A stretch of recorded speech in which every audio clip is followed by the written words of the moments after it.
The following is a list of Moors who have been kidnapped and are being held for a demand of income. The demand of income is being made against the family as well as through fraudulent submissions of documents alleging that they are caring for the people in some sort of long-term care fashion. These Moors have been kidnapped literally off the street by employees of various corporations that are guised as counties, cities, towns, township, boroughs. These names that we have all been mentally conditioned to believe are government are not. They are exactly what they say they are. They are municipal corporations, and as such, they, if you do the research, you will find that they are foreign corporations on American soil. Therefore, they do not have standing nor jurisdiction to make a demand of income or even bring a claim against the Aboriginal indigenous people or any people on American soil, this making their actions criminal. However, as Moors, we must bring these crimes to the forefront via civil complaints against these unalienable constitutional treaty-secured rights of the people, Aboriginal indigenous Moors of this land. If the municipal corporation has been provided, then we reference that along with the union state. If we don't have the municipal corporation where the employee works that actually did the kidnapping, then we just reference the union state that is bound and obligated to protect the people from foreign and domestic invasion. This list comprises Moors who have been kidnapped and are being held hostage by employees of various corporations on American soil, which is a violation of the American Constitution 1791, and it is a treaty violation, being that we are talking about Moorish Americans, Aboriginal indigenous to this land, who have been kidnapped by employees of foreign corporation on American soil. This making this an international issue because you have two nations with one nation warring against another. Therefore, this is an international issue.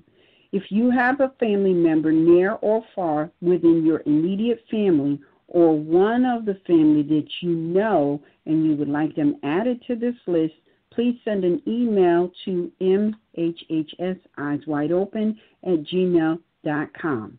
In the subject line, put Kidnap More, and please provide us with their free national appellation, the municipal corporation that the employee is operating through that kidnapped them, along with the union state that this corporation is in purview to.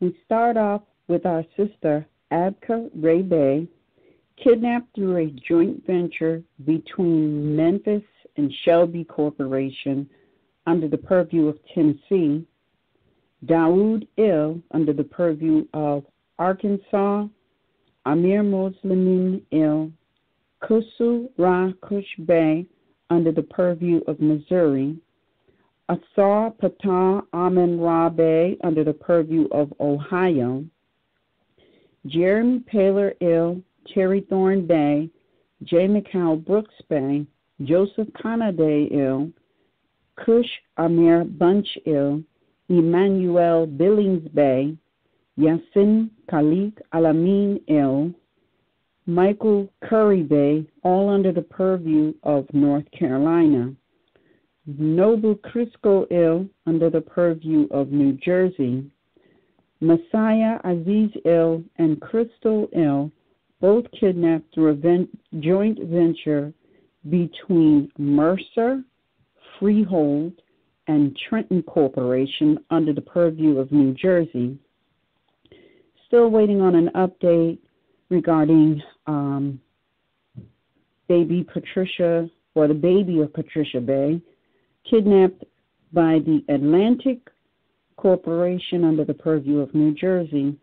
Eldridge Terra Fisher Ill and Marti Sivion Ill under the purview of Indiana, Solomon Ill Bay and Mumi Abu Bay under the purview of Texas, William Barrett Ill under the purview of Virginia, Che Ray Bay under the purview of West Virginia, Thomas Lee Bay under the purview of California, Victor Eduardo Avalle Juarez Ill, kidnapped by Harlem Corporation under the purview of Georgia, Natural Tohudi Ill, kidnapped by Benner Corporation under the purview of Pennsylvania, Brian George Mills Bay, kidnapped by Blades Corporation under the purview of Florida, Judah Ill and Anwar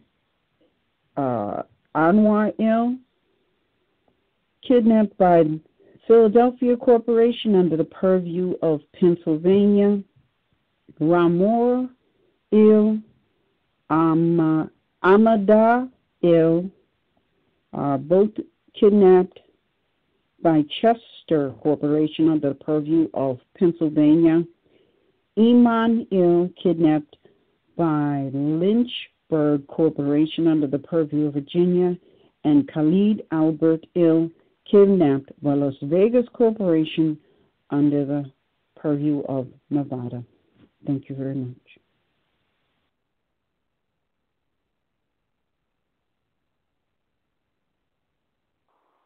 All right. Islam, and welcome to NHHS Eyes Wide Open. This is your host, Anita L., along with my co-host for this week, Rosmarie Bay. Islam, peace and love to all. Islam and Cujo Adwael. Islam, peace and love to all Moors. All right. Islam. To you. Islam. We do not have Ms. Rahim tonight, but she will be back with us next week. All right. Maybe not. Today. No, next week is you and Cujo. Oh, all right. Right, because we get ready to, yeah, we're going to see some family. We're doing what Cujo just did. kind of sort of. So that'll be you and Cujo. I'm glad you're inspired. Well, yeah. Our roots are sort of like right here, but yeah. So, well, not right here, but in the North American continent on this side. Yeah. But yeah, so it'll be you and Sister Anna E next week. Okay. All right. All right. Before we get started, I want to send a big shout out to our internet listeners. The chat room is open. Big shout out to our family who is on the soil near reparations such as Great Britain, France, Japan, South Africa, Bangladesh, the Philippines, Panama, Barbados, Jamaica, Trinidad, Tobago, what else? Cuba, Mexico, Puerto Rico, Venezuela, Brazil, and to family we have yet to connect with. Thank you so much for joining us. To our callers, thank you so much for joining us every week, building, sharing, providing information so that we can be informed together. Today's broadcast on this European celebration of their Independence Day. Oh, wait, I just got to say something. Do you know they be shooting? I don't know if they do this in the Canaan Land territory. They be shooting out their guns, symbolizing the Star Spangled Banner when the bombs burst in an air. Do they do that in your neighborhood? I mean, Fireworks and stuff like that? Huh? You talking about fireworks? No, Or I'm saying literally- no. Listen, they are actually with their firearm, their personal firearm, shooting off. No, we don't get Yeah, that serious. Yeah, all my life I've known that they do that. I thought maybe they didn't do that anymore, but it's supposed to symbolize the bombs bursting in the air, and all that. The Star Spangled Banner.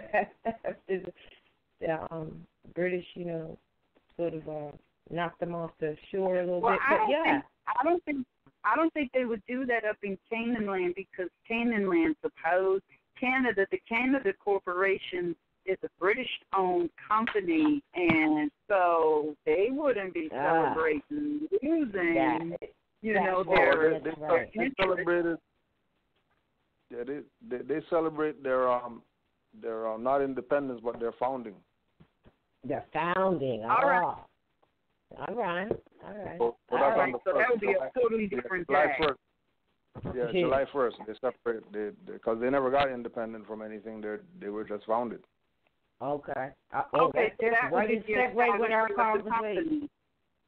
Right. Yes, that's perfect. So it's perfect for today's broadcast. Yes. So today's broadcast is entitled, "So You Think a State or Municipality is Government?" And we have a little bit of a recording for everyone to listen to that's quite interesting. But first, with all the studying that one ought to be doing, all ought to know that there is no government, as we have been indoctrinated to believe. There are only corporations. Some began as companies and then incorporated to ensure that their future generation, family, would have a job in the future, or that company would continue on in perpetuity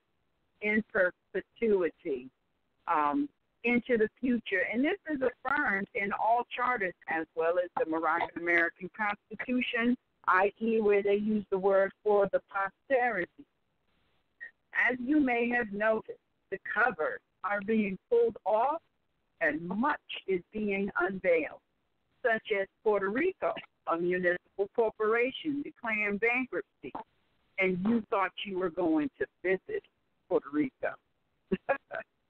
United States of America Corporation, which is a republic, shutting down all operations several times, and you thought that was government. New Jersey Corporation shutting down again, and you thought that was government. And the latest, Illinois, to be dissolved, and their sales territory lands being absorbed by the surrounding states. Now, if after all of the studying and all the information and all the key points that you've been given, if you cannot grasp this, if you cannot grasp that this is about corporations and corporate activity, and it is not government or law, then possibly you may be part of the prophecies and statements told by Prophet Noble Jew Ali. You need to wake up.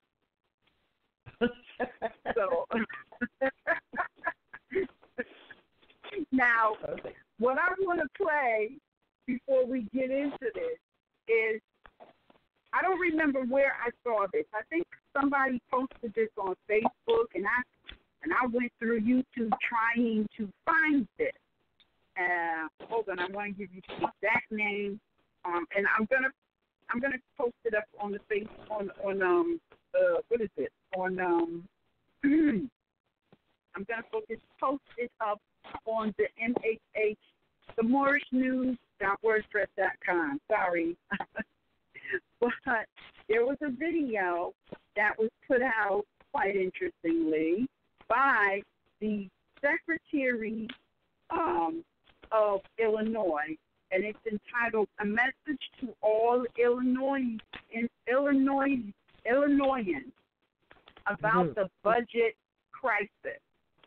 Now, I want you to listen to this, because she says things in here that people, I know it's going to fly over your head. I know it is. So what I would like for you to do, because this is not just, you know, a broadcast, but this is also a listening event. If this recording is only 6, you need to pay attention and you need to take notes as to what she is saying. All right, because what and you know what, afterwards I'll kind of clarify what exactly she's saying. But please listen and pay attention, and then we're going to talk about this and some of the other bankrupt corporations or budget issue corporations or to be dissolved corporations, because just listen, all right? Hi, I'm Illinois State Controller Susana Mendoza. I'm reaching out to you with an update about our state's finances because the state's unprecedented fiscal crisis is quickly taking a dangerous turn. 2 things are set to happen on Friday. Number 1, the state's fiscal year will end, and the governor and legislators need to agree on a budget by the end of the day Friday to avoid disaster. Number 2, a federal judge may rule on how much money my office needs to divert away from the state's core priorities to managed care organizations, or MCOs, that provide health care to the state's Medicaid recipients. Over the last 2 years, our bill backlog has more than tripled. As you probably know, the state of Illinois owes its vendors more than $15 billion and owes an obscene amount of over $800 million of late payment interest penalties on those late bills. Without a budget, the state does not have the money to pay them. As the state's chief fiscal and accountability officer, I want to be clear. Without a comprehensive budget solution, this ruling due on Friday will create a critical breaking point. We've seen the state suffer through a series of disasters due to the budget impasse, but without a comprehensive budget solution, it's going to get much worse very quickly. The MCOs providing health care to Medicaid recipients are owed a total of more than $3.1 billion. A federal court has ordered the Office of the Controller to begin making even larger payments than we've already been making to the MCOs every month. They have asked for an extra $500 million to $1 billion a month. Even without this devastating mandate from the courts, we forecast a revenue shortfall of $185 million in August that will prevent us, as early as August, from covering even our most basic core priorities. The numbers we project for this fall are even worse. You might be wondering, where do all your tax dollars go? Well, here's the problem. When the 5% income tax expired in 2015, yet no budget was passed to address that shortfall, or cuts implemented to reflect reduced revenues, a huge hole was blown in the state's finances. As a result, over the last year alone, state expenditures outpaced revenues by an average of $600 million a month. My office, the Office of Controller, managed by triaging and providing funds to services for children and seniors. Through careful stewardship of state resources, we have worked to shield the state's most vulnerable. And I'm proud of how my office has kept the state from going off the rails. But without a comprehensive budget solution, that all changes. Derailment is imminent. There will be no money, not a penny available for hardship cases, such as social service agencies, domestic violence shelters, mental health facilities, and senior and hospice care facilities. Many of these entities will close. The unthinkable is now very likely. Delayed pension payments to Illinois' retired teachers and workers are one possibility, but delaying pension payments will likely result in further credit downgrades, so it's not a painless choice. The state could miss payroll for employees, even though payroll is another court-ordered payment. The point is that in August, we will have more state-mandated and court-ordered payments than revenue available to meet those demands, so they're no longer safe. Funds for local governments, categorical school payments, and general state aid payments for K through 12 schools are also on the table. That means that schools across the state may not be able to open on time. This is not a false alarm. To prevent the state from defaulting on its loans, the only area off limits is debt service on Illinois bonds. The only reason Illinois can still borrow critical funds that will be vital to our eventual recovery, albeit at painfully high interest rates, is because in modern history we have never defaulted on our debt service payments. The day that happens, you can kiss what little is left of this state goodbye. People in Illinois care about the safety net agencies that provide services to people in need. We love our local schools and institutions of higher learning.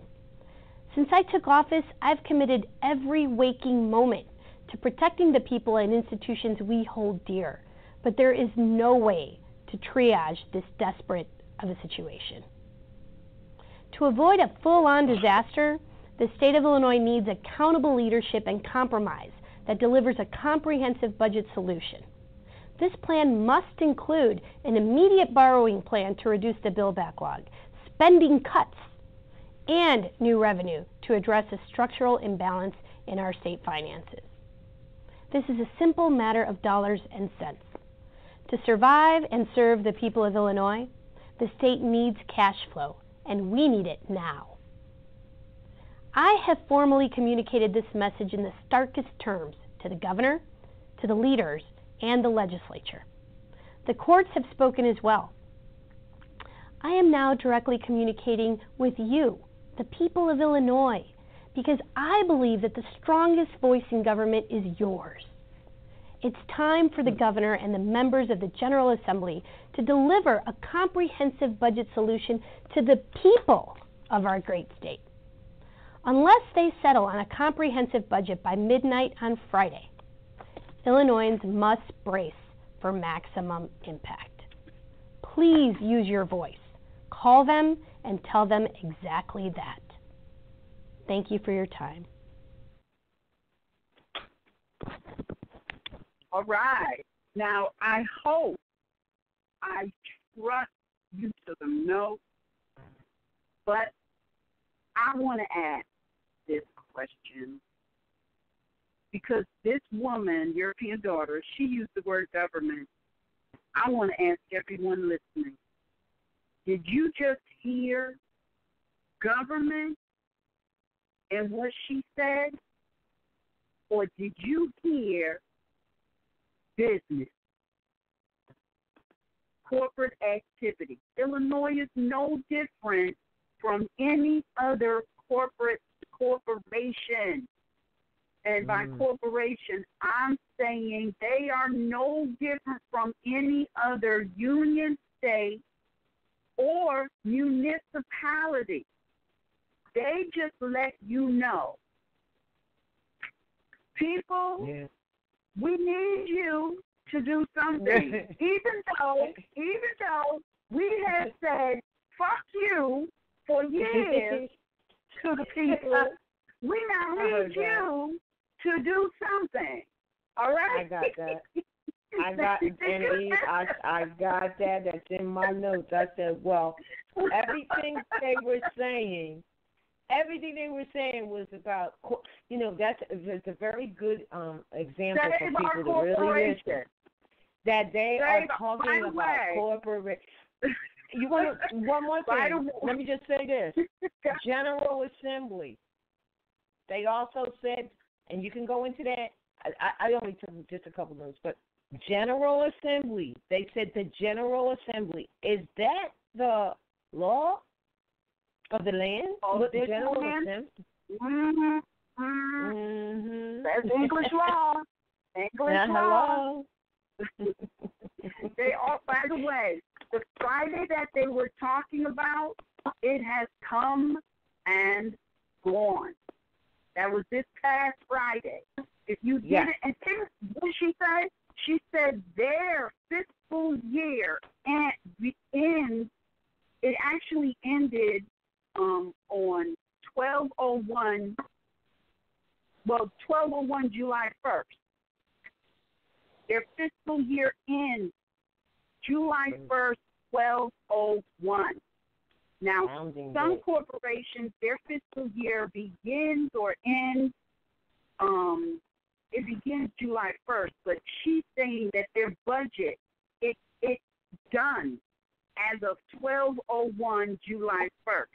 That's when some corporations, their fiscal year begins either July 1st or January 1st. Everybody's fiscal year doesn't end December 31st. Some end June 30th. All right, but she said this is some serious public relations bullshit for the unenlightened people. All right, because everything that she said was going to be cut. Those are all federally funded programs. All right. She mentioned the state fiscal year ends July, and they owe $15 billion to their vendors. Who are they? Because if you have not done your research, most of the vendors of the state and the municipal corporations are families of the state and municipal corporations. Which is why, hold on. Which is why we need to be real clear about government. Government means family, and that's another thing we'll talk about another time. Government means family, period. Because one other thing too, I did notice that she didn't say nothing about the people, which is those who subscribe to being a part of their family, right? That they don't really care about. She didn't say anything about them until after she was asking for their assistance. You're absolutely right. No. But, right, everything. But I do want to add this because this is Illinois. You may have forgotten, but I had called you last week. I must have been around the day before this. The lottery, I saw it on the news. They cannot pay. This is what they said. The people have won the lottery in Illinois, and they're saying to them that they cannot pay them. They'll pay them when they can. And their so-called, I want to say state legislators, but there's no such thing. That's what they call themselves. They said, listen, if Illinois can't pay their state bills, they can't pay nothing else. Because part of the lottery money, supposedly, which is the ploy that they give people to make them feel better about gambling on the lottery and better about giving their finance away in hopes to get something in return from it, is that part of the finance supports education. Now, you and I both know that's not true, but if that was the case, they have that's bull crap. That's bull crap. Now, let me tell you why I know that's bull crap.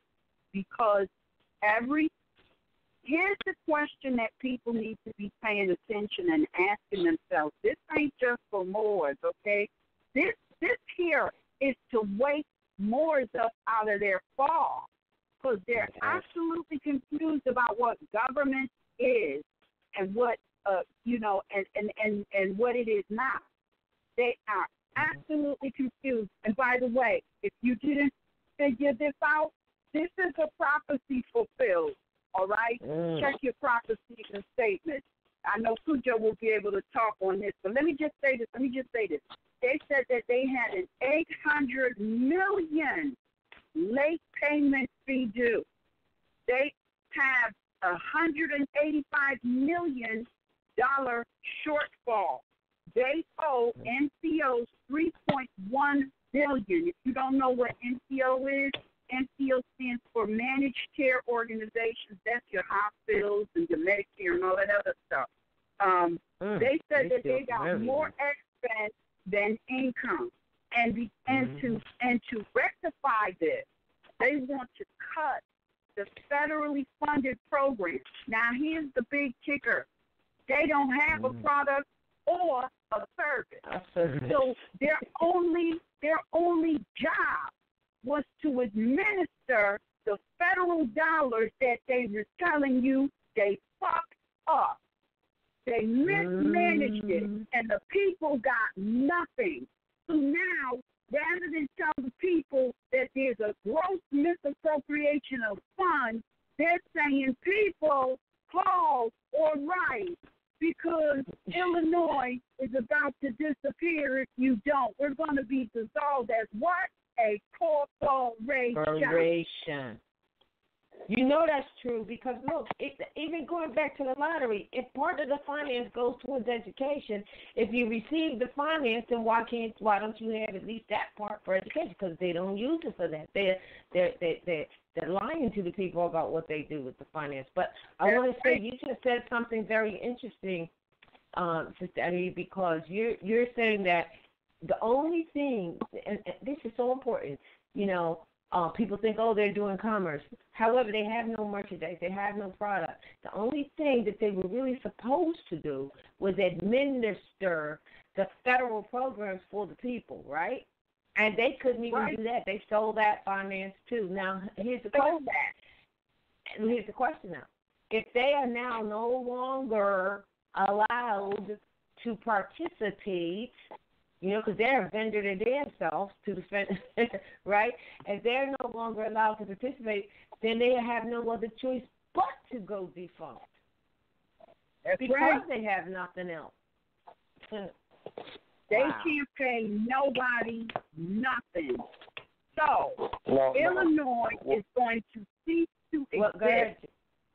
Portions of Illinois is going to be of Indiana, Wisconsin, Iowa, and Missouri. Their borders for sales and administration is going to expand, and there will no longer be an Illinois. Now, if you think after this, but also, I want to just touch on New Jersey. New Jersey shut down their operation because of a similar issue. So their biggest European event day, where most of their people, modern Europeans, go to these so-called state parks, they couldn't go into the state parks. They couldn't go into some of the buildings, some of the so-called state buildings. And so their 4th of July probably was ruined. All right? Now, and the same thing has happened with the United States of America. When they shut down, Puerto Rico has declared bankruptcy, and then they put it on the table that they're nothing more than a municipal corporation. But what I want people to get, if you don't get this after tonight, forget about you. Everybody's lives continued even though these corporations shut down and are about to be dissolved. Everybody's lives have continued. Nothing has happened. Because you're dealing with a corporation. You're not dealing with what you perceive government to be. And the fact that Illinois, which is where the prophet said was going to pay, prophecy fulfilled. So I'm going to deal before with that because I know that Cujo can handle that. Yeah. What did you say, Cujo? I didn't hear you. Love to that. Yeah. Right? So two things. One, for those Moors who are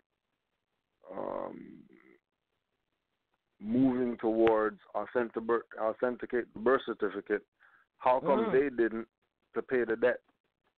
I live. Great. Bottomless account and all that stuff. So, and all these so-called mayors and whoever, they got birth certificates. That's right. All these mayors, they got birth certificates. Right? But it didn't even come to their mind. It wasn't even a thought to say, hey, let's authenticate the birth certificate and then put the debt to that, because that's unlimited. That's an unlimited account. It's bottomless, Bottomless account. So they still have debt. All right. So if that doesn't prove it, okay, then let's go to the next thing. Right. Prophesied it. Detroit and Chicago are going to pay for what they did to Noble Drew Ali. These Moors thought he was playing. These Moors didn't take heed to everything is spirit that I say. Right? Also said that the wheels of industry are going to stop. And if they said we're shutting down, that means it's stopping. Hello. Right. Oh my God. Now, also keep in mind, between 2008 and 2011, corporate Canada dissolved Parliament. What? Where the Queen stepped in. And dissolved Parliament. And I'll just put this quote. Wow. Just put this quote out there. Prime Minister Stephen Harper will visit the Governor General to dissolve Parliament, setting the stage for a federal election in early May. The Harper government was defeated in the House of Commons on Friday on a non-confidence motion declaring the government in contempt of Parliament. Wow. It is the first time in Canadian history that a government has been found in contempt. Whoa. Oh. Right? So this is not just happening in, the U.S. and all that. This is happening across the board to anybody who is playing around with corporations can be government. All these people are playing around, corporations can be government and religions can be government and, this can be a government and that can be a government. All those stuff is getting dissolved. And we're going to start a new government and all that. Right? All that stuff is going to be dissolved. Yes. Yes. Now, Cujo, I forgot, but you brought it back in about Detroit. He did say Detroit, and we all know Detroit. They've been done. You know what I mean? And here is they've been got it. Yes. And I wonder how many people that you aside, of course. One of the gauges, if I can throw it out here, is that when people who are involved with some of these MSPFAs that actually do not really understand the process work or the processes as we're just showing now, and they're talking about, we're citizens of the United States of America, which is, these corporations. Like, it's only proof positive that they really don't get what's going on. Because here it is, prophecy fulfilled. Right. Or it means that they did know. And just like those funds got appropriated, people's nationality and birthrights got misappropriated by these Moors that were claiming leadership in this. Okay. Because let's think about it. So Noble Drew Ali set up temples in how much ever states at that time, right? If the thing continued, by this time, every state would have had a temple, right? Now, if every temple is exercising from the perspective of that temple is a state, and the so-called members are citizens of that state called Moorish Science Temple, when this fall happened right here, there would definitely be no worry for the Moors.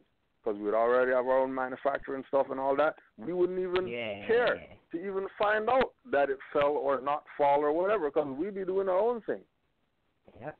Independent and fearless. Not having to care what they're doing in their jurisdiction, their assumed jurisdiction. Because we have our own affairs to take care of with our own quote-unquote citizens. Right? Wow. So, like, look at what's being presented as proof positive that you have to fend for yourself. There's no government. There's no government. Nobody's going to take care of you or whatever. Take care of self. Yeah, exactly. Please say that again, because I'm telling you, I have had some conversations with people in the past week or so, and I'm just amazed because the prophet said, I gave you enough to save a nation. Now, save yourself. Now, that means that he gave you enough to save yourself. I'm hearing all these people talking about we waiting for our government to save us. Where is that? Where is that in what the prophet brought? He never said that. He didn't explain that. So why are people sitting here talking about we waiting for our government to save us? When he said, is our government? I gave you enough to save the nation. Now save yourself. And not just that waiting for quote unquote their government without knowing their government is family, but then none of them act like family, right? And then want to blame whoever does go out and share information in some sort of way. Oh, well, I got into something, and, you know, where were they? You know, they don't get what this is, you know. They don't get it. They're like, and that's it's not that. It's the indoctrination that has been purposely put on them to call the attorney and all that kind of stuff like that. That's really, and the lack of understanding what government really is. And we thought that was clearly understood because the prophet said we're one family, bearing one pre-national name. So therefore, like, that would be a foundational thing that we would get, that we're family and that family is government. And then the other thing is like, well, where's our government buildings? Like, they are associating a building, but check it out. Didn't you just say that these that they think are government are going bankrupt? So, and they never owned the building anyway. So, are you going to ask them where their building is? You know what I'm saying? And when all of this is really our ancestral state that they're operating on? Right. Yeah. And you know, and remember again with Noble Drew Ali and, you know, him putting certain things in writing relative to our ancestral estate and relative to our nationality and our jurisdiction. Because, you know, he set the stage. All we have to do is, you know, open the curtain. Everything's already, the show's going to go on. The show will go on. Like, just like you're saying, these people said that their bankrupt stuff still going on, like nothing happened. Right. You woke up this morning, like, you had like to eat. really think about it. Like, really think about it. How much weight do they really have if they dissolve themselves and stuff is still going on? Exactly. Well, see, here's the thing. See, they're not dissolving themselves. They're scrambling. They are, like, in serious panic mode right now because, and this is another clue that you're dealing with a corporation and not freaking government, as you have been, you know, mentally conditioned to believe. In the corporate arena, if you are not able to pay your vendors, your obligations, whatever, you will be dissolved. That you're automatic. And from these numbers, and this ain't all the numbers that she told, I'm sure there's some numbers that she didn't tell. They have no way whatsoever to pay their debt, because she said it in here. She said, let me get the exact words. Hey, you know what else? While you getting the words. She said, I got it. She said, our expenses outpace our income. Oh, that means they can't pay. They can't right pay. there. So they're going to be dissolved because they're not able to pay. Right. Now, also, and you know, she mentioned the interest too. She mentioned that $15 billion. Then she mentioned the interest, but then one other thing she mentioned, and I don't know if we caught that. She said, and the only reason we have that is because of our good credit, which now is no longer good. Which is done. It's done. She said it. So and people think they're all of those people who don't know about the Dun & Bradstreet rating, their rating is now 0. Hello. Because all that is a reporting agency of credit. That's right. Now, what the Dun & because people don't know, Dun & Bradstreet used to be your if you have a business, it doesn't matter if you're a corporation or a sole proprietorship.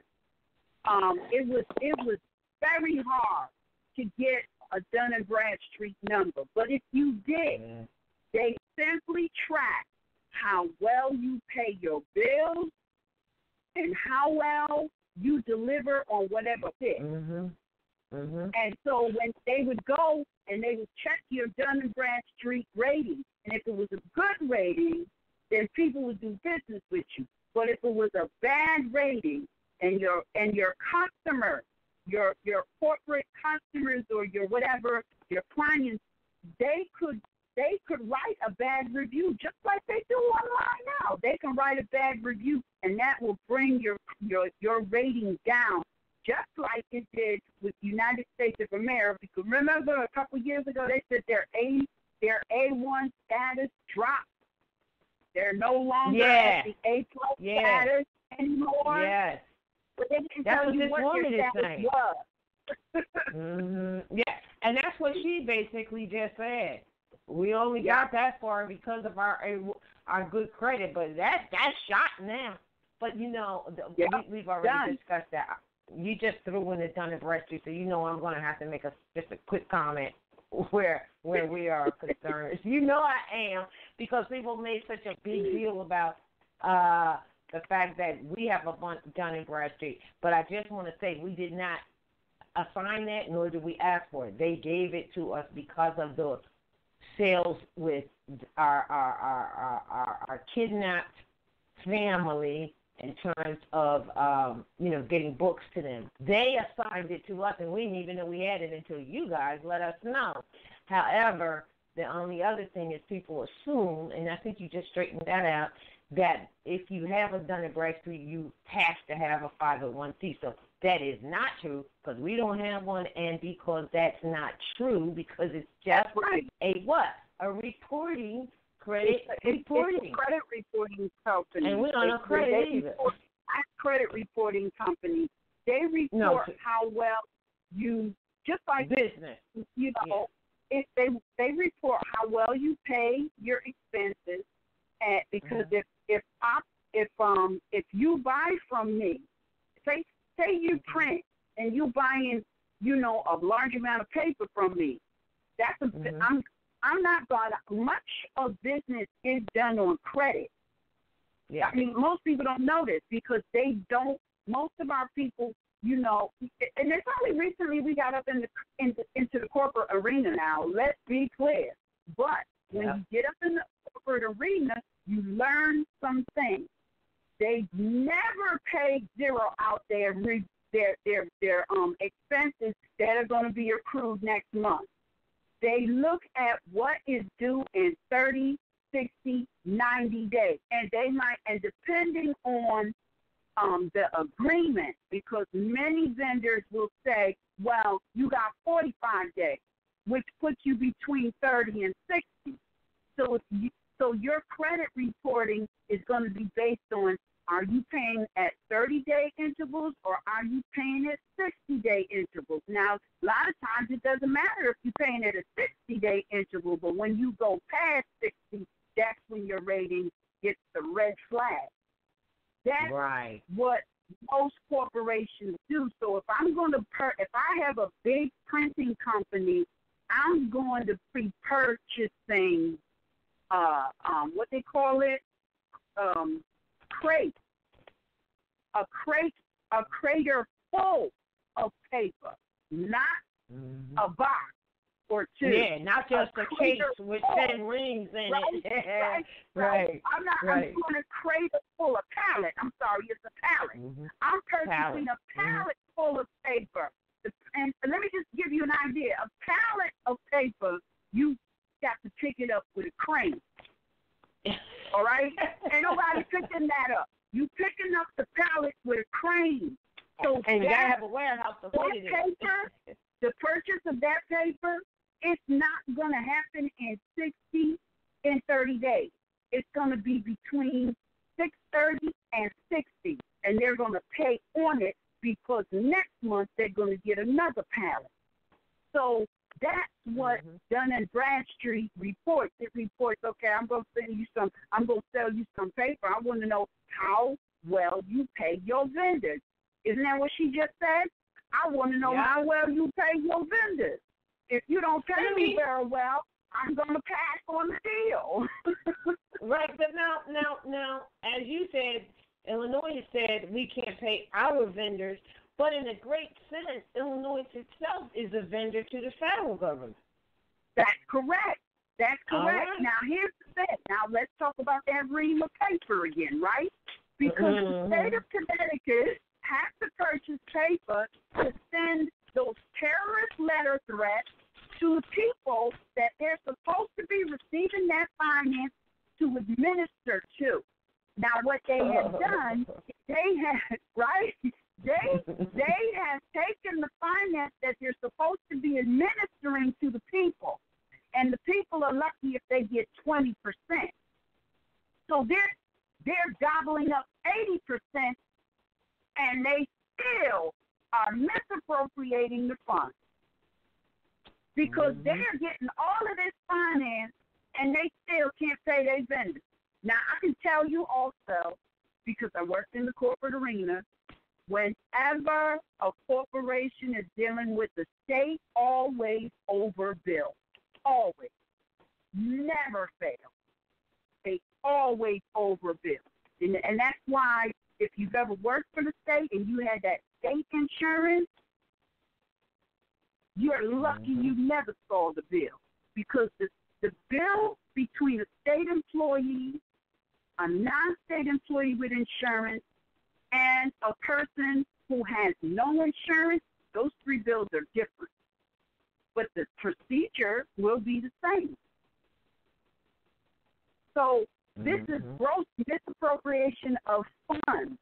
And the people of Illinois need to go to the United States, the employees, which would be the CEO, the governor of Illinois, for misappropriation of funds. Because if you get all that kind of finance, why is there a problem? but everybody thinks they're government. They think that's government. They have absolutely no idea, and they demonstrate it all the time with what they say. And let me just, I'm gonna deal with floor with this because take your time. I got a text. Here it is. I got this text from Jayana, and it was so on the money. It says, "Genius is known to stay silent as others demonstrate their ignorance." Eric Lau. And I was like, yeah. So when you be looking at some of these people on Facebook talking out the side of their mouth, they don't even know what they're talking about. Well, you know, I'm going to be talking about corporations and corporate activity and you know, that's commerce. That you don't even have merchandise. How you going to talk about commerce and you got no merchandise? You just let everybody know you don't know what you're talking about. And then you got these other people up there talking about they're the president of a pre-existing corporation, all up in the public arena talking about they're the president of a pre-existing corporation that was unofficially established in 1643. United States of America Republic, just say it, USAR. USAR, and Cannon Bay is the president. Okay, so now go back. So we got all these people on Facebook showing their ignorance. I'm sorry, I had to interject. Come on. No, because they emailing me. But I don't know. The USA, they said this and they did it. And we're like, that's you know they don't study because his name is Cannon. Yes. Isn't Cannon the Pope and stuff like that? And it's also the canon laws. That's what it is. That's right. I can tell you. Look. I mean, this is kind of a digress, but I gotta. I mean, I didn't mean to put it on the table, but now that I did, man, let me tell you. I did. This guy has got to be extremely uninformed and has a serious issue with comprehension because he got a letter, believe it or not, from the state of Illinois. From the state of Illinois on top of it, yeah. It was the Secretary of State for the state of Illinois. And he posted it like it's great shit, and what does it say? And he posted it on Facebook, and I had to take a copy of it because he put it up there and he says, for all those in doubt of USAR. Now, I can tell you that he's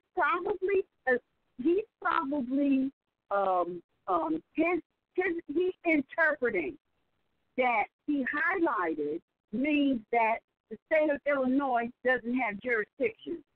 All right, well, if you knew that, why was you going and asking them if you could do business with them? Holla. All right? I'm just saying. I'm just saying. But then, in their letter, which he posted up on the World Wide Web of Facebook, okay, getting much exposure, got his whole behind exposed with this one right here. Because the letter, because he highlighted, this is what he highlighted. Pursuant to the Act, not-for-profit corporations. Now, the Act, they're referring to the requirement a not-for-profit corporation. Now, if you have done your homework and you know what a not-for-profit corporation is, all right? Mm-hmm. A not-for-profit corporation is a 501c3. Hello. But in the sky, I can tell you, I work for not-for-profit organizations, so I can tell you. So it says, not-for-profit corporations, their policy can be organized for any one of the number of enumerated purposes. The purpose of the corporation that you allege to have established states that the purpose of your corporation is this state government is invested with the powers and authority to create and enforce laws and impose taxes, include protection of lives and property by maintenance of a police force. Now, for-profit corporation. A not-for-profit corporation is a corporation that's not receiving income. He just said he's laying and collecting taxes like he's the Congress. And he's going to institute a police force, which definitely lets you know that's a corporation. Right. So they're telling him, that if you want to be a not-for-profit or corporation, those are not the reasons that you can list to be a not-for-profit corporation with the state of Illinois. So really what he should have did was listed some reasons that they do accept, and he would have been in like Flint. But he ain't too bright. No, he's not too bright. Because underneath what he highlighted, they wrote this. Oh, hold it. Wait a minute. This is the defining part. Let's make sure everybody is clear. They wrote back to him, and they wrote this. Go ahead. Second,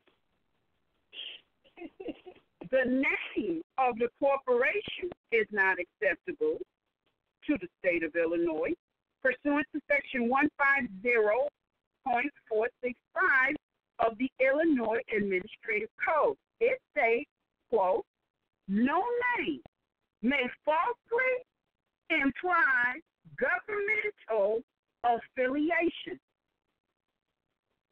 The name of your corporation is almost identical to the name of this country, which is the United States of America. Moreover, the United States of America is a republic. Merely adding the word corporation onto the name of this country doesn't alter that fact. I was like, wait a minute. Like, say that again and make sure the people are clear as to. But wait a minute, hold on. The fact is that fool didn't get that. Okay, they're basically telling published it. Yes, and then he published it on the Facebook like everybody's supposed to be. Ooh, look what he did. Oh, isn't this great? You should go. Yeah, and then he published it, but he didn't get that they're telling him. First of all, the name you're using, United States of America Republic, is already used, and it's not a corporation in that respect. It's republic. Right. Because this is the part that we get. I gotta say this. The United States of America Republic that was established for them, they themselves went and they are pushing a democracy, first of all. But see, so he doesn't even know. So I guess he figures I'll do the United States of America Republic without knowing that it already exists, and they just told him it's that. Already, it's not right. It's a pre-existing corporation. Now, let me just say this. For everybody who's not clear, go to every Secretary of State website. If you ever thought of establishing a company or even a sole proprietorship, much less a corporation, you have to first search to ensure that there is not already one in existence. Else you cannot establish corporation if there is one already in existence. This United States of America is a republic. It says in their code that they are a corporation. Okay, U.S. I want to say U.S. 28. I'll find it before the broadcast is ended. But it's in there. In their U.S. codes, they tell you they're a corporation. So they pre-existing from 1643. Now, they've been a corporation longer than everybody today has been alive. So basically, that's what they were telling them. Yo, you can't do that. It's already, but isn't that what we've been telling people who email us about this USAR? We're like, that's already in existence. Like, what are you talking about? And then the terminology was the newly reestablished. What kind of sense does that make? They were never dissolved. And if they were, it has to be a paper trail that states that to be. Now, I know we talked about a corporation becoming bankrupt and unable to pay their expenses. United States of America, they may have unofficially been bankrupt because there's no official document except for what Trafficant said on the Congress floor. There's no official document that said that they were dissolved. There is none. And unless there is an official document, just like there will be an official document of Illinois dissolving, they're not dissolved. And I'll tell you why. Because in 1933, another corporation bankrolled them. And that's why they were able to reconstruct under the same name and continue on business as usual. So, the whole purpose of this conversation is for more. This guy right here, he's demonstrating corporate activity, and like many Europeans have indoctrinated into our minds, he wants everybody to think it's government as well.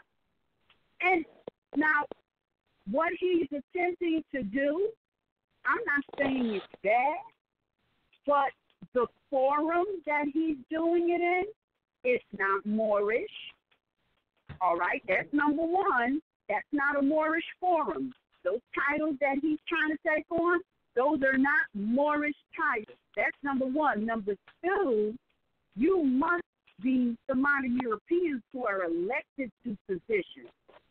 In the Moorish family, your position is determined by the work that you do as an individual on behalf of the people. And that work has nothing to do with you trying to establish business and do international exchange with municipal corporations or union states. Nothing to do with that. Nothing at all. He would be better writing to Venezuela, our brothers and sisters in Venezuela, and securing, oil for the coming winter. Some of our family in Mexico, so that we can secure some food for the coming winter. These are the things that we would be doing as a family. Right. Operating as a true family, not trying to establish a corporation just like modern Europeans who came over here as murderers, thieves, and rapists with nothing but clothes on their back. So where did they get the resources from?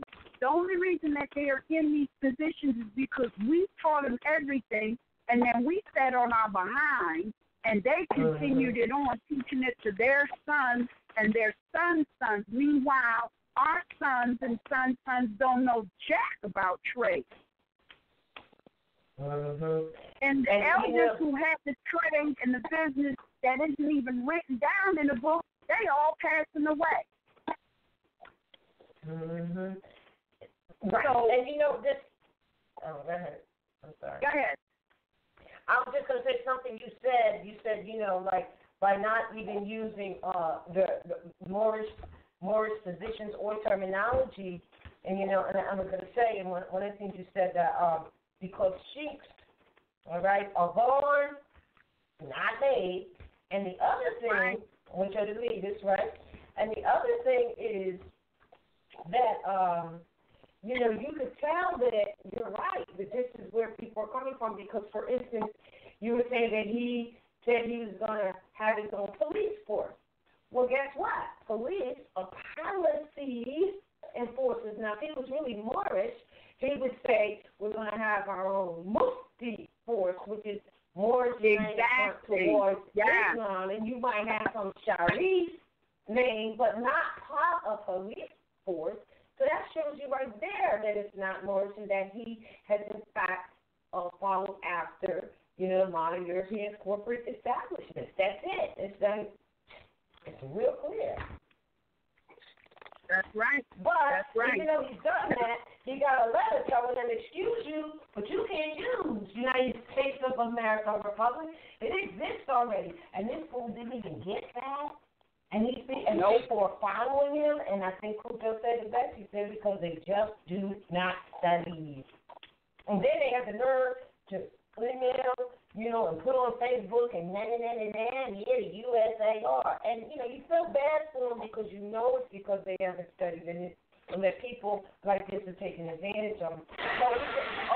So we just trust that sharing the information we do now will at least help at their appointed time.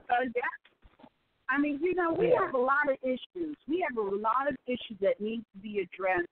We need serious people because these are serious times. So, that wanting to duplicate, the what modern Europeans have done to oppress Aboriginal indigenous people, that's not family unity. You really, that's more like what the modern Europeans did to each other in their efforts to not be worked to death as the Slavic slaves. That's what they did. They sold out their own family. Remember, and then, what? Look, that's not what the prophet brought us. You know, this is the uniting of the family. That's what this is about. It's not the selling out of the family. It's the uniting of the family. And so, you know, we gotta pay attention, you know, because trickery will come at you in all shapes, sizes, and forms. Prophet Noble Drew Ali says to study, so that you would see that. And for all of those people who are looking or waiting for somebody to come and save them, I'm going to tell you, give it up. If you think the name correction, the proclamation, and the national identification card is a saving card, this is, you know what? Forget about that. That's not what the prophet brought. You already got somebody, you know, that you can call to do what you are supposed to be able to do for yourself. You can go to the modern Europeans for that. But the prophet brought us civic. And he said, I gave you enough, i.e. law, to save a nation. Now save yourself. Nowhere in there did he say, I'm going to send your government to save you. There's nothing in there like that. And that is a gross misinterpretation.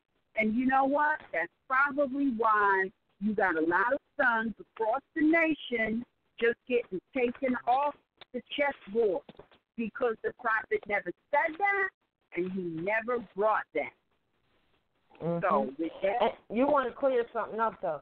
You're not telling them to forget about making their proclamation or their name correction. No. You're saying forget about no. thinking that you can go into it. Because we get it all the time. I went into the court with my name correction and my proclamation. For what? It didn't belong there. That's for you. Exactly. And they thought that they were handling it without addressing the alleged charge or claim that these places, they never addressed it.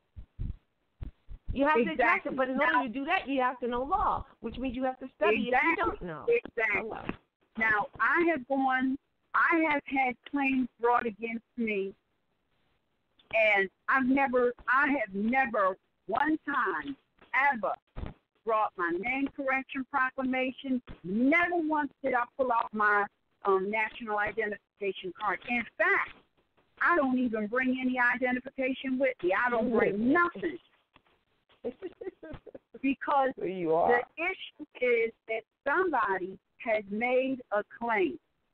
They usually, it doesn't matter how the claim comes about, they usually give you some sort of documentation that tells you what all you got to do.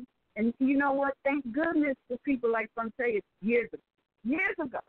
Because he says to me, if you look at the instrument, the remedy is in the instrument. That's all you got to do is sit down and look up each of the words in the instrument, and you will find your answer. Now, what that answer is you're going to have to now write a rebuttal to that claim. And you better not send in a name correction proclamation or a national identification card, because that's not a reply and that's not a rebuttal. And that's why, if that's what you think you're supposed to do, you will get laughed out the building. You will. Or you might get put under the building. Because now what they're going to do, without telling you, all right, is they're going to charge you with impersonating a Moor. Right. Because Moors know law. You walk in there and you say, I'm a Moor, or I'm a Moroccan American National. That's another thing. People running around there, I'm a Moroccan American National. You don't see none of our brothers and sisters around the world doing that. You know why? Because being a Moor is not it's not in a piece of paper, and it's not in your national, you spewing Moroccan American National. Being a Moor is in how you speak, how you dress, and how you present yourself. That's being what more. You know. So when they see all of that, they already know, oh, that's the more right there. And also in what you know, by knowing the law, more is knowing the law, yes, and you absolutely. know that you're supposed to respond, but yet you come in. Look, the whole thing is right there. They come in with that, with the name correction and the ID. I'm a more. That's it. Nah, you got to be more than a more. I heard somebody say that once, but you got to be more than that. Yes. You have to know law, but then you go back to that dirty word. In order to know law, you got to focus. Change the word from study to focus. To focus. You got to focus on the law. If you are going to, because you have to know it. That's study, right. Pay attention to, have some knowledge of. That's what you have to do because you just explained it. And you're right. What did they send you? You can look at exactly what they sent you, and you can rebut or reply to that, and your remedy is done if you know what you're supposed to say and what you're looking at and what you're reading. Because, and you say that because all of the fallacies are right in what they just sent you. Just correct that, and it's an immediate rebuttal. That's correct. That's right. and it's not even long-winded. It don't have to be a long dissertation. But I'll tell you this.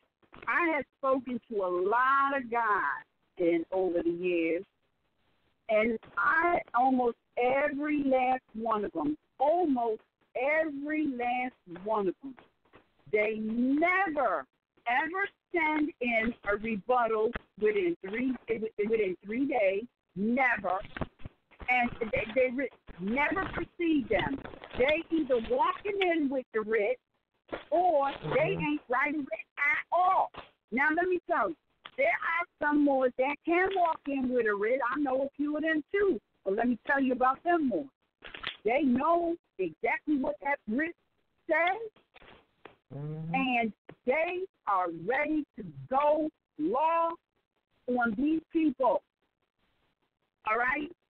But if you are not there, because you going law on these people is not shouting at the top of your lungs, I'm a Moroccan American National. Or in a quiet tone in front of the municipal employee impersonating a judge sitting in that seat, telling them, well, I'm a Moroccan American National. Supposed to say, oh my God, he's a Moor. Leave him alone. Have a good day. We don't have jurisdiction. Get out of here with that. That is never going to happen. Never, never, never going to happen. Because you're dealing with a corporation. At the beginning and the end of the day, you are dealing with a corporation. And so you must rebut their claim. And you, as a lineal descendant of Moroccans born in America, you got more power in the one drop of your blood than their entire operation from coast to coast. But you don't act like it. You don't even honor it with study. You go places unprepared and you start shit. And then you want your government to come and save you. Sit your behind home, just like the prophet said. He said, I gave you enough to save a nation. Now save yourself. Now, what did you think was going to happen when he said, now save yourself, that, we were going to put a chip in your head and you'd have all of the information? You got to study. And this is not an ego trip. So put your ego down. The more you study, the more information you will gain. And yes, you're going to be afraid. We're all afraid. But that's why you got to study. Because the more you study, the more you'll know and the less fear you'll have.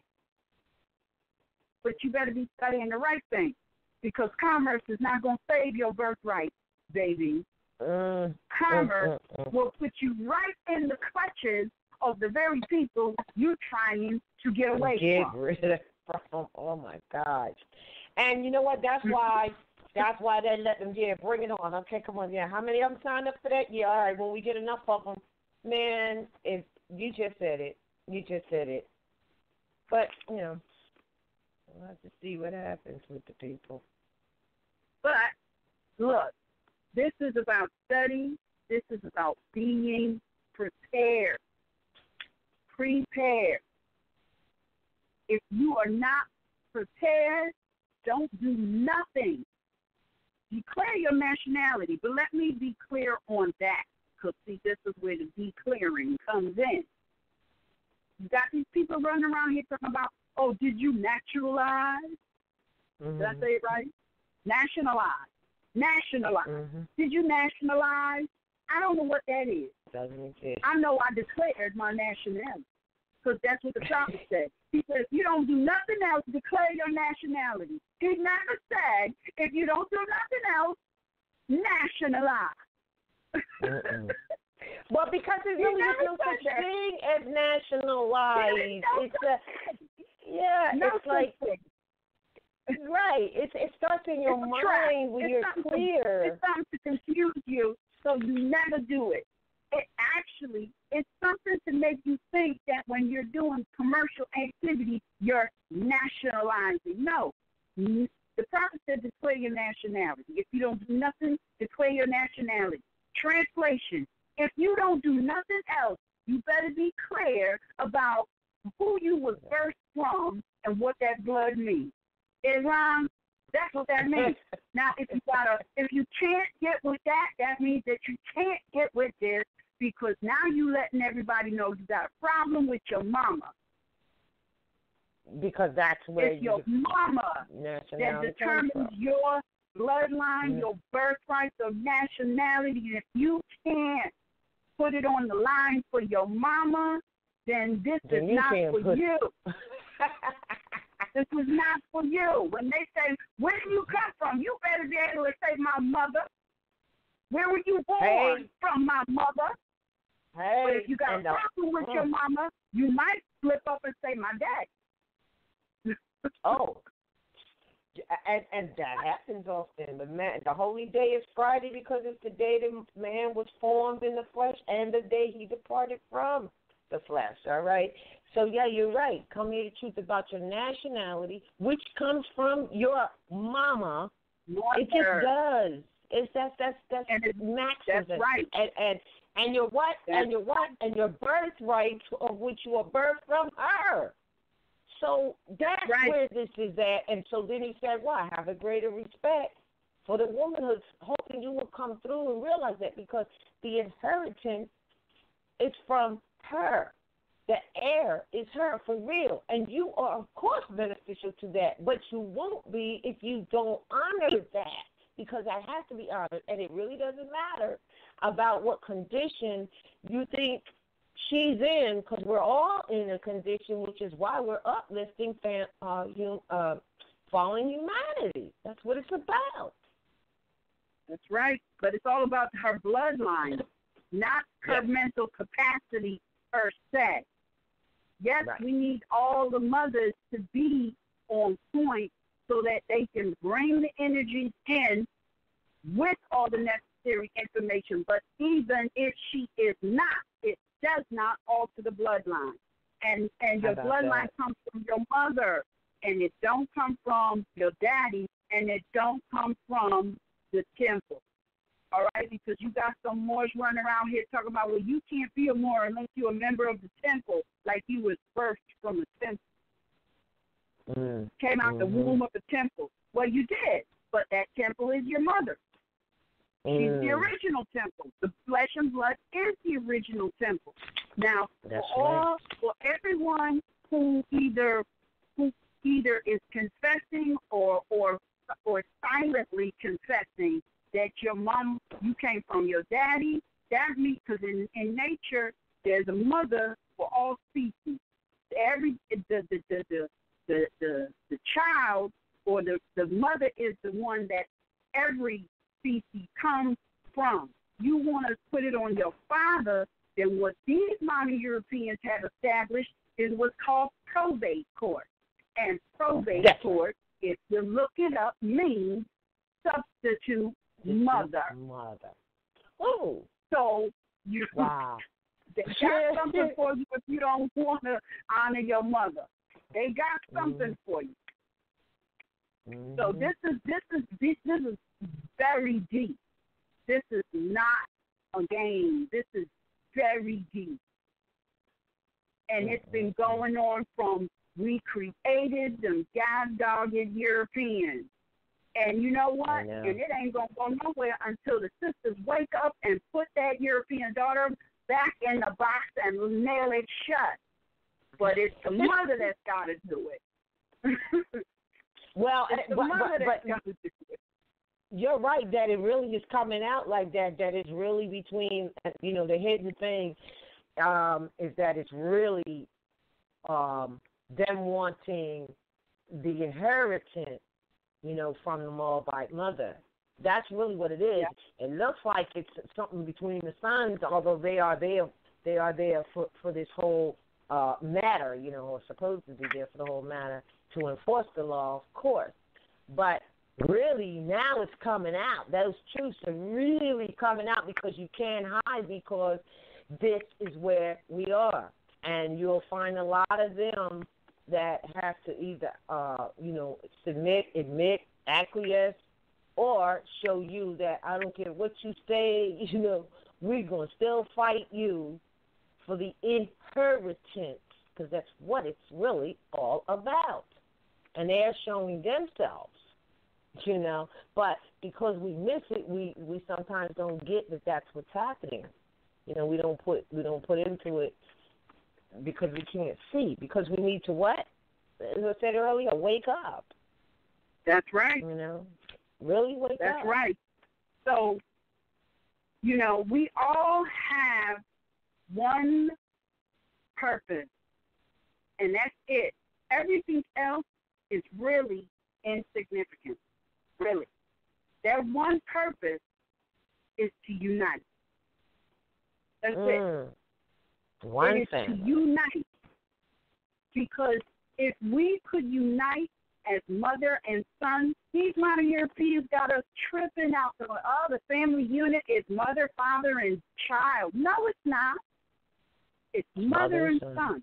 That's all it is. That's all it's ever going to be. Ever going to be. All right? When you look up in the night sky and you see the crescent moon, that's mother. And sometimes when you see the little fruit hanging down, that's son. It's mother and son. That's all there is. Ain't no damn mother, father, and child. It's mother and son. That's all there is. That's the moral science. And so we've got to take all of this information that you glean from these broadcasts, from the classes, from the wealth of information that's been distributed and provided from the amazing website that Rebate Publications has put together, which has gone out and found information and compiled it in one area so you don't have to go through what many of us have gone through to find the information. Study it. Be clear about your bloodline. Be clear about who you came from, where you came from, and unite as one family. And this will be over by breakfast tomorrow morning, just like the prophet said.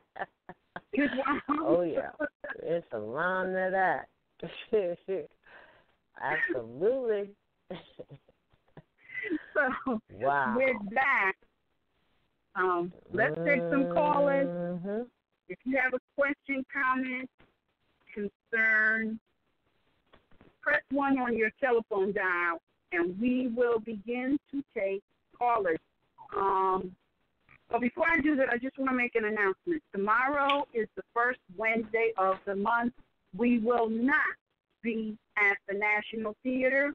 We will be continuing our reading of White Cargo. So make sure and join us tomorrow. Class begins 30. So let's take our call.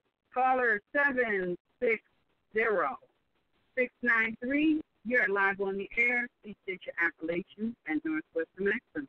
Or rather, I should say, at Morocco. Islam. At Morocco. Islam, call it 760-693.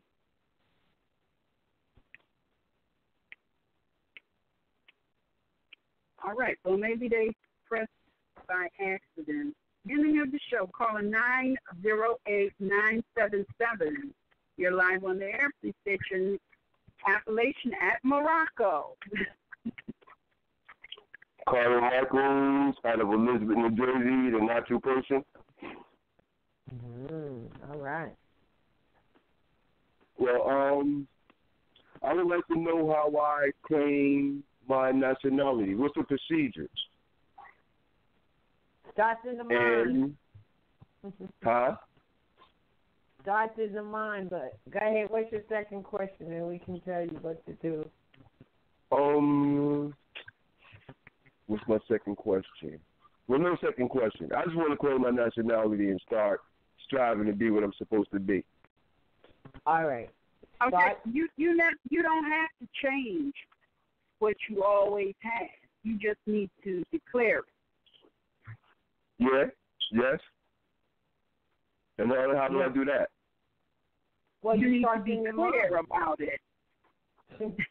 That's just declaring. So that will. Declaring means to be clear. It means to be clear. Declare means to be clear. To be so clear? You just have to be clear about your nationality. Okay. All right. Exactly. So declare means to be clear. And here's if you were to write to RVBayNet card, NAT, NATCARD, card at gmail.com, I will send you, and you ask that question. And same with Celie. If you ask that question, this is the answer you would get. Greetings of peace. Thank you for your interest and activity. However, the universe thanks you more. Nationality is not really a process, except for if and when it starts in the mind, as you now already know, if you didn't before. It has apparently awakened in you. Thus, declaring it is to be clear yourself and does not necessarily require any paperwork, but does require study to be clear yourself, as you can only be what you know. Proclaiming is the publishing, and that is where the quote-unquote paperwork comes in. Anything that is in written form is but a brief versus your position regarding a matter, whatever that matter may be. And that includes the nationality card itself, which is a brief and a lawful claim. From there, I send you the links to the rvbaypublications.com site, to the National Identification Card page, and at the very bottom of that page is the application for the identification card. And we have it at the bottom because we suggest you read that page in its entirety if you have not already. Now, at section 13 of that same page are the directions and instructions and additional information for the name correction, that's the paperwork, and judicial notice and proclamation paperwork, and for having them sealed. And then on there you also get the email, because one goes to one location, the sealing is handled at one location, and the cards are handled at another. But if you go there on the application form itself, it tells you that, and on the processing form for the judicial notice and name correction, it also gives you the email, the mailing location. It's all right there. So I answered that question for you and anyone else that might have it. And we hope to hear from you soon. Peace and love. Love and peace. And one more question. All right. I just heard you mention that y'all not going to be at the National Black Theater tomorrow. Or are you going to be there tomorrow? No, we won't be there physically tomorrow. We're only there on the second and the third Wednesdays of the month. We being myself or Annie Ede is there on the second, or both of us. And then on the third, the etymologist Abdullah El-Khalid Mosey Bey is there. All right. All right. So if I wanted to go through what you just mentioned, the paperwork and stuff, I won't be able to go this Wednesday. But you said the second and third Wednesday of every month? Right, so but that'd be next you Wednesday. can come physically on the second Wednesday of the month is the best Wednesday for what you're talking about, would be the second Wednesday of the month, because we actually can, do exchange there with the application for the card. But you can do it also by going to the RV Bay publication site, going to the National Identification and Proclamation page, and you can do it through email and or mailing. At that point, you don't have to physically come to New York to do that, But either way, you can do it.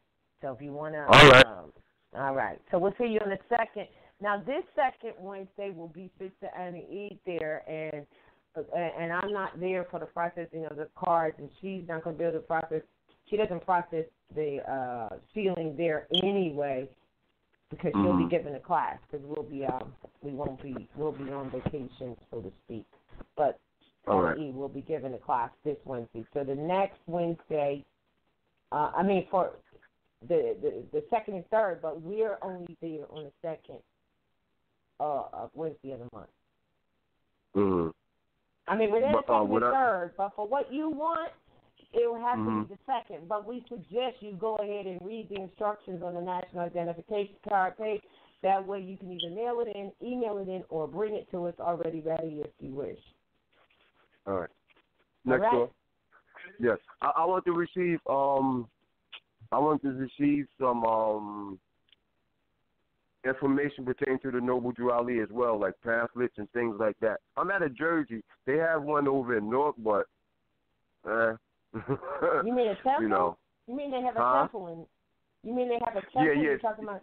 Yeah. Oh, wow. Yeah, they have a temple in North, but I would rather. I feel a little. Well, I've been out there before, but just so happened when I did come out there this one time a while back, they didn't have class at that time. So, You're talking about there was one in North. Well, unfortunately, it's just unfortunate, but it is what it is. But we suggest you keep all your studies wide and in the temple, and you have to just be very careful. About certain temples, some of them we don't even know who they are. There's people who vote in temples in the past few years and absolutely have no background information at all, because you have to know the prophet's work. But unfortunately, all of them have been infiltrated. But I hate to say that, but I got to, because they be trying to put us down for the school portion. No, we're the school portion. When the prophet said all temples must have a school, of which they don't, we understand. We all understand our struggles. We've offered the online school portion, and then they want to put us down. But that's only because a lot of them don't study, and they don't want to bring it that way, because they've been infiltrated, and, they want people to be members of the United States of America Republic. No, thank you. So we have a problem. We as a people have a problem with that. So be careful with it. But we do suggest this, and I'm going to suggest it again tonight. Grand Chief Cujo has a temple at Canaan Land that's still North America, and he has accessibility to the classes and everything that would be taught in the temple can be still availed to you, even if you're not that close to Canaan Land. He has, different online stuff. So if I were you, you could go to the RV Bay publication site, hit Canaan Land Moors, and there's a contact right there that you can email to if you choose to become an honorary member of an MST of A. That's the one we definitely suggest. All right. All right, brother. All right, thank you. Thank you. All right. Love and peace. Good evening. Love and peace. Love and peace. All right. Love, truth, peace, freedom, and justice. Sorry. All righty. Well, we don't have any more callers. Let me just check with this one. Caller 7606 693. You're on the line. Did you have a comment or a question? Caller 760-693.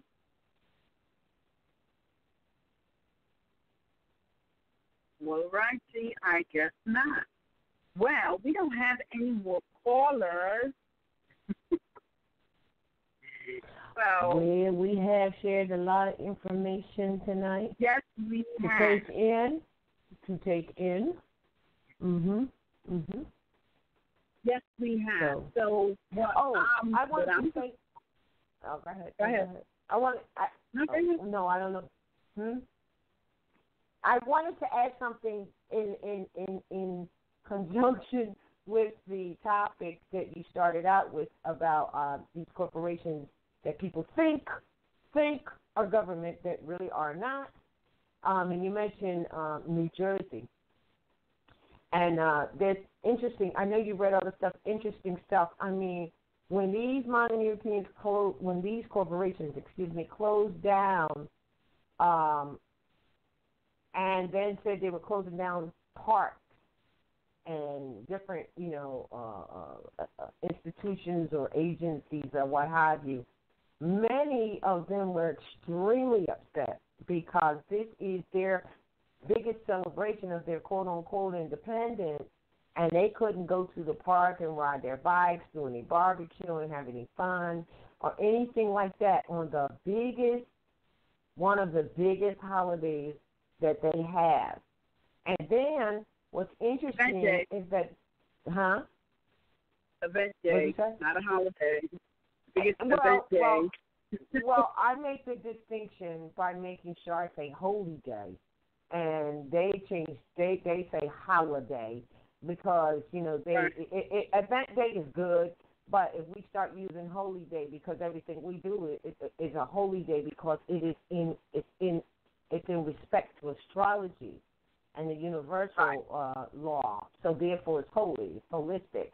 And so if we start using holy day instead of holiday, or we could say event day because it really is for them that, and it's about making finances. One of the other things is they were upset because it's the biggest quote-unquote finance generator is this particular holiday. So when you look at it like that, it's apropos sort of, for them, and it's psychologically affecting them because they've had the run of the muck and the run of the mill with their stuff, with their event days and stuff like that. Totally disrespecting the Aboriginal people who were here and are still here, and still totally disrespecting universal law, so here, and nature, because they're not natural people, so that's why. So it became a really big deal. But one of the things that they said in the speaking is, well, some of the parks are owned by the municipality. We need to explain the municipalities don't own nothing on this. They don't own any of the land. They are just, what's the word, having use of it. But they don't own it. So when they print that they own it, they're still obviously coming from what? A corporate perspective of sales territory? Is that where they're coming from? They're just saying, well, some of the municipalities own the parks. Well, if that's the case, then why would they shut down? Well, actually, it's still talking. They're talking about administering. That's administering, but it's the whole area that the municipal corporation, because see, there's no state doing that. You go to any park, and you see police blocking the gate for you to get in. Look at the cost. It doesn't say state, and if it does, I'm gonna tell you that's a trick. They're impersonating a state official, because if they were to give you a ticket, the ticket tells you to go to a municipal corporation, not the state. If it's a state issued ticket, then you should be going to a state, a municipal courthouse. So then what you're saying is they just divvied things off and said, all right, you're the contractor, because a lot of them are supposedly run, like you said, by the state, right? Okay? And said, right. Oh, we got to close. The state has gone bankrupt, or so therefore all the state agencies are closed, all the state parks are closed, or whatever. And really, they're still only talking administerially, and then some of that they've contracted to municipalities to administer or to monitor or to take care of the grounds or whatever like that. But they don't own it. None of them own it. But right. They don't own it. Right. But they only have the right. They only have the right of use, and that's based on the charter that they received. And but that's a whole nother class. But people need to study, because if you were to read the state or municipal charters, you would find that you're dealing with a corporation. Because this is why you have to read the history, and the history didn't start here. It just kind of sort of.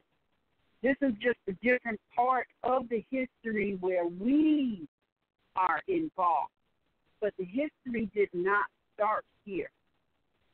And I'm not talking about European history. I'm talking about world history, because Moors are everywhere.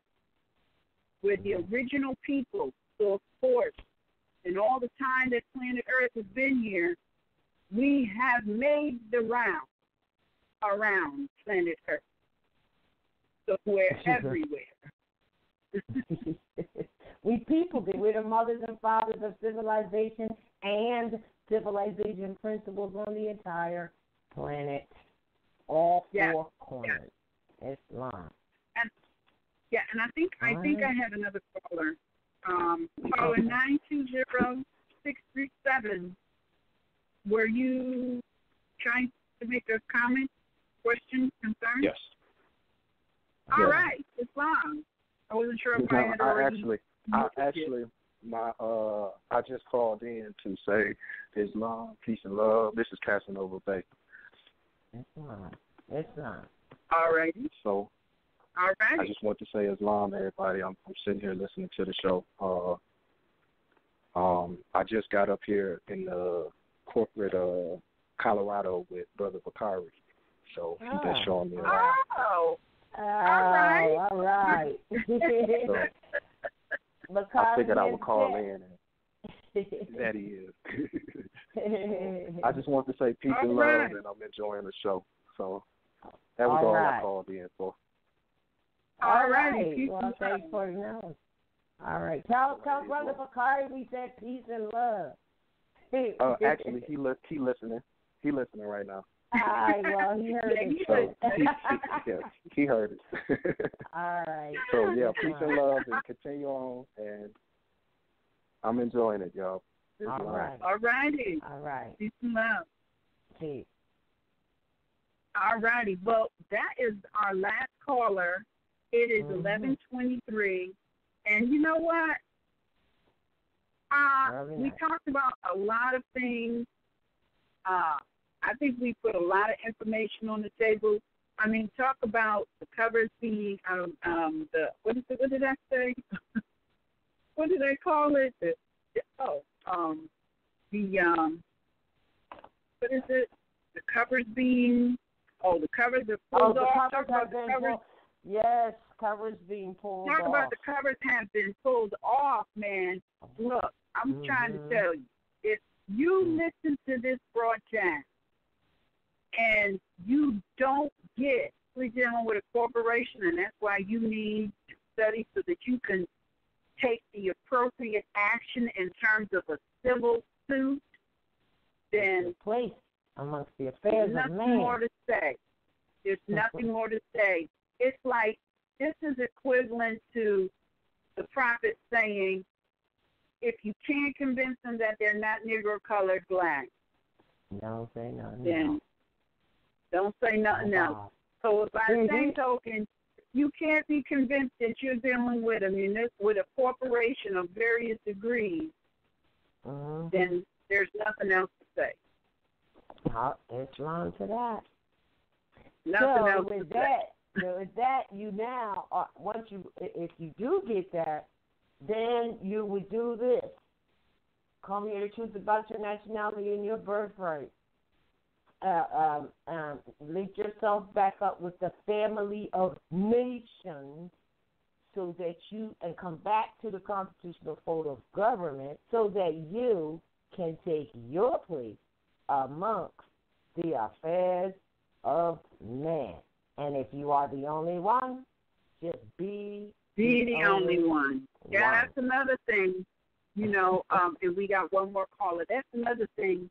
I get a lot of calls from people, and they say, is there anyone else that I can hook up with that you know of in my area? Because I'm the only one, and I need to be able to study with somebody, or build with somebody, or get with somebody, or just hang out with people that's of the same mindset. Let me tell you something.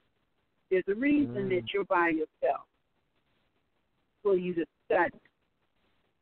I'm by myself, been by myself. Look, I was born by myself. I'm going to transition by myself.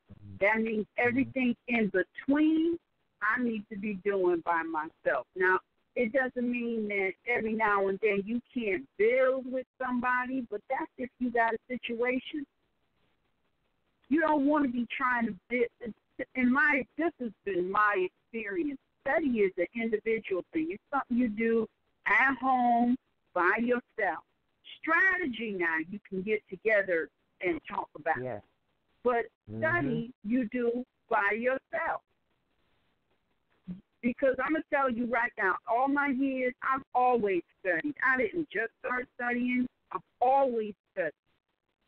And I can tell you, I have not met anyone with a mind like mine. And I can't explain to somebody else why I'm pulling out 3-4 dictionary, language books, etymology, as I'm reading this one-page document, and I got my writing tablet where I'm jotting down what I'm gathering, questions and things of that nature.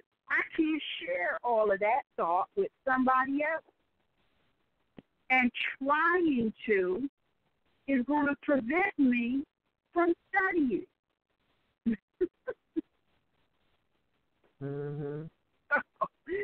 So, all of this, I gotta link up with somebody and study. No, you don't. That's some modern European programming. Because one thing modern Europeans know about us, together, and we say we're gonna study, it's gonna be, quite frankly, it might be some drinking, might be some other stuff going on, might turn into some joking, might turn into some laughing, fighting. Might turn into some fighting, but the last thing that's going to happen is study. They know it. They know it. So they promote what they know is going to prevent us from studying. Never fail. I say do the study and then the last thing, table. That's exactly correct. See, now back into the past and look at our history. Our history has always been, we had somebody at home giving us a teaching assignment. It was quiet, too. We was in the house. We either had a tutor or somebody in the family was teaching us, and it was quiet. Now, once you got your studying done, then you was invited to sit down at the strategy table. And if you showed up at the strategy table and you were not prepared, there was a very strong chance that you would never be leaving that people alive. It's family business. And when you show up unprepared, you demonstrated that the family business is not serious. And by family business, I mean making sure that the family is safe and provided for. Meaning that the parameter around where the family lives is safe.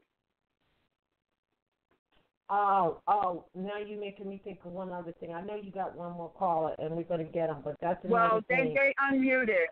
They unmuted. I guess I was a bit concerned. Okay, I don't know. All right then. Well, that's another thing. You said, making sure, that the family perimeter is safe, being first in your house, then outside of your house, on the street, then that turns into the block.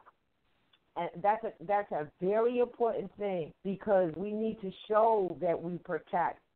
The law enforcement, all the sons, don't mean it can't be daughters too, then too. We must protect our own communities, and it starts right there. And if it can't start right there, that shows a division immediately. And this way, we don't need to be calling 911. To come take care of our affairs, because one of the things that we're all probably finding out now, if we didn't know before, is that when you do that, you bring them into your life, you bring them into trying to figure out, because all they're thinking is how can I generate finance off of both of these fools, the one who called and the one who, is being so-called that they called for, and they're fighting each other and all that. All they look for are ways to generate finance off you. They do not care about you. You are a finance generator. And they know that if you don't care about your own community and your own family, in the house, on the block, on the street, on the block, you are ripe for the pickings for them to continue to divide the family. So that is one of the biggest signs, I think, is when we start, enforcing our own, enforcing in our own community, and not allowing the division to come. It's very important. It is a sign right there, and that's what the teachings are about, so that we can come up and know that that's important and protect ourselves, our family, our streets, our community. It really is what has to go down. If we can't show it there, well, hey. That's right. Because I tell you, you'll call them, and we hate to talk about not any names, but we hear it all the time. It's the same old phone calls, the same old thing. You call them. Let's say you call them on your mate or whatever like that, and then they come and they find a reason to not only so-called charge the person you called on, but find a reason to charge you too for something. They look around and like, yes, it's serious. That's right. That's right. All right. Now, we did have a caller, 312 caller, and I'm trusting that they still would like to ask their question or present their comment. If you still want to, please press 1 on your telephone dial. Great. All right. Caller 312-248. You are live. Salam, family. Yes, I hear you. Salam, peace. Yeah, you got some background feedback. Yeah. Sorry, that's why I want to get in the queue because I'm in the laundromat. So. Go ahead. Sounds good. I just wanted to mention, I'm trying to make it quick because, I know it's like X amount of minutes and stuff. But I was going to just build on when you was mentioning about how these corporations are still like under the auspice of England. Stuff so careful. So, it's, let's see, I got to pull it up. Because I'm not used to it because I like listening to the show, so that's why I'm like a little hesitant. Oh, that's fine. Okay. All right. Thanks, brother. Okay, so it's 5 Illinois Compiled Statute 50. They call it the Common Law Act. But it says that the common law of England, so far as the same applicable and of a general nature, and all statutes or acts of the British Parliament made in aid of and to supply the effects of the common law, first accepting prior to the 4th year of James I, accepting the 2nd section of the 6th chapter of 43D Elizabeth. They think they try to say 43rd Elizabeth. In 9th chapter 37 Henry VIII, which are general nature and now local to that kingdom, shall be the rule of decision and shall be considered as a full force to repeal by legislative authority. And then, what are you reading from? Oh, this is actually from their little website. You know, the ilga.gov, that little corporation. That's on the compiled statute. So, it's 5 ILCS 50. They call it the Common Law Act. So it shows how they still under English law. And then, if I can read this, I got off Wikipedia the Common Law of England. I just read like the first 2 sentences of it. So. Right, but your point is that you're reading the Common Law of England, but this is America, right? Yeah, exactly. That's the point. That right. So yeah, but that was it. Just Islam, peace and love, mothers. Thank you. I appreciate just like the fact that y'all even take time out to even help educate the young and yet unborn, because like I love the archives, people getting all the information, like man, just so much. So just being in the classroom, we studied for them. Hey, listen, we studied for them already, and then they still talk about, well, what you going to do to help me? That it's already done. Yeah, right. The fact that they don't want to study, like the prophet said, study, and if people don't want to study it, they gotta fall in the ditch, like blind leading the blind. Was that in the Book of Matthew from the Billy Hill's text? Yeah. You know what it is? I was talking with some people yesterday, relatively from the young, and we were having a great conversation, and we agreed that most of it's a responsibility and an obligation. And let's face it, our generations have been brought up not to take on any responsibility or obligation. That's right. We haven't been obliged to anything. We've been taught we're nothing in the world, and we're African slaves from Africa coming up, and we gauge our successes based on what these corporations have stated it would be. So therefore, we have no obliging. We have no obligation. That's what the problem has been. And then we find out to get into this, and it feels good to know, who you are, what your ancestors are. But then you say, oh, shoot, this is a responsibility. Now you're really stuck. What you going to do? You're going to have to, you're going to be forced to make changes. There it is. That's what it is. Right.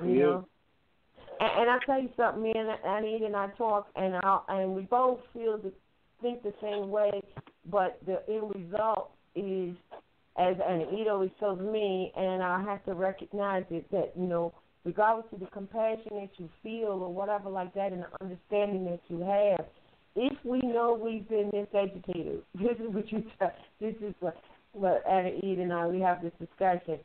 Because I say, but a lot of us, they don't know how to write. They don't know how to read. They weren't taught that in school. They purposely didn't teach them. And now they're at a place where they've got to read, and they've got to write, and they've got to speak, and so on. And then the cold, hard, what appears to be cold, is like, well, look, if you're aware that that's exactly what you don't know how to do, then get to stepping and learn and take some sort of course and learn. Because you're going to have to do it. And that's just the cold reality. But, see, what can we do? We can start institutions of learning to teach towards that, because that's what needs to be done. We could go back to the mindsets of our foremothers and forefathers. In some cases, we don't have to go back too far because this miseducation in terms of the 7 liberal arts, we're not that far away from it. We're not that far away because at least, that was in our sight. They're trying to take all that away now. They're trying to teach the children how to print only in school, and not to write in script or whatever or cursive as they call it. They're not teaching them. So it's not that far away if we would just grab onto it now. And I think, and I said this, that our future, immediate future or present, because the present makes the future, is to have institutions of learning, or, in other words, to institute learning or to institute teaching. It doesn't have to be a big brick building with the whatever on it, because that's what people think. Oh, we got to have our own university. We've got plenty of those already done across the world, but the buildings may be there, but it's not about whether, because you got buildings now and people are teaching bull crap in it. So that's not the issue. The issue is for us to start learning, and those who teaching, as the song says, wake up everybody, teachers, you must teach another way, etc. like that, to start teaching the necessary fundamental things that our children and our family need presently and into the future. That's what we ought to be thinking about. Not, I'm going to get mine today because, I got my commerce and my UCC stuff. That's all going to fall. That all is falling or has fallen. That is not even a point for us. That is not even our issue. There is hope and faith in what we're doing, for certain.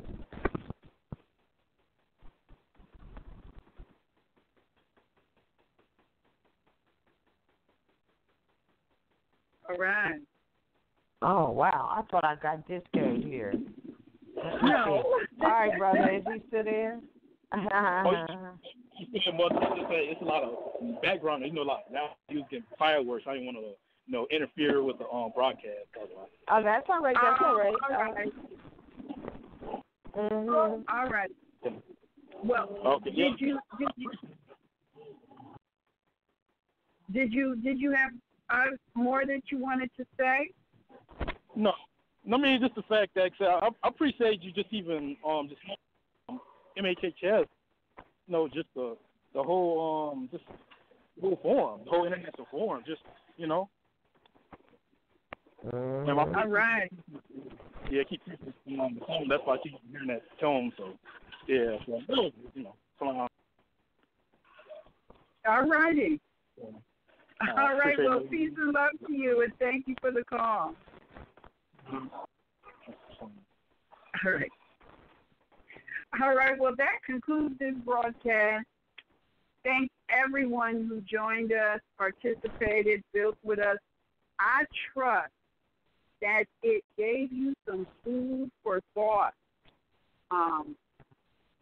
cleared up some concepts, and I trust it inspired you to go and do some research of these corporations, whether state or municipal, that are near you, because you need this information. If you're ever going to put in a civil suit, you need this information.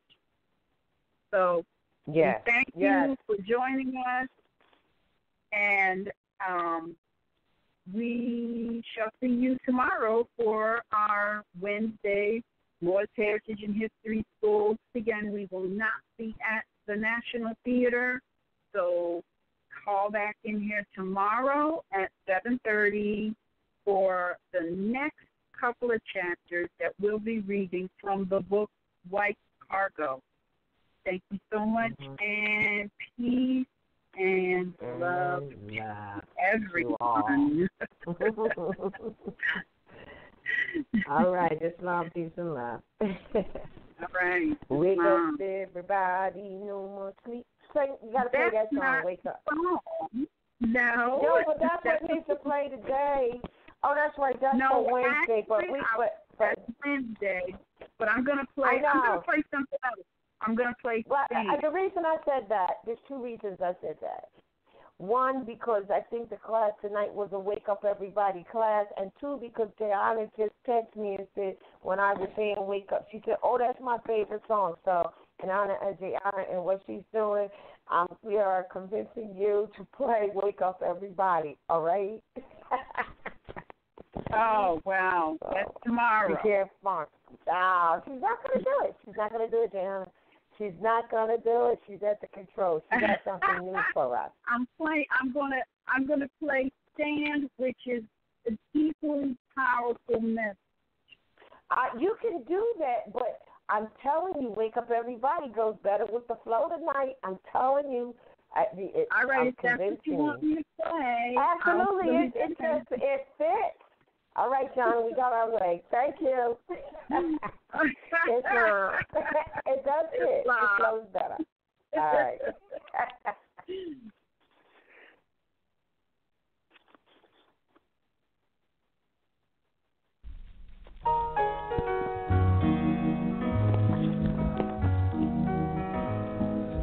Wake up, everybody, no more sleeping in bed.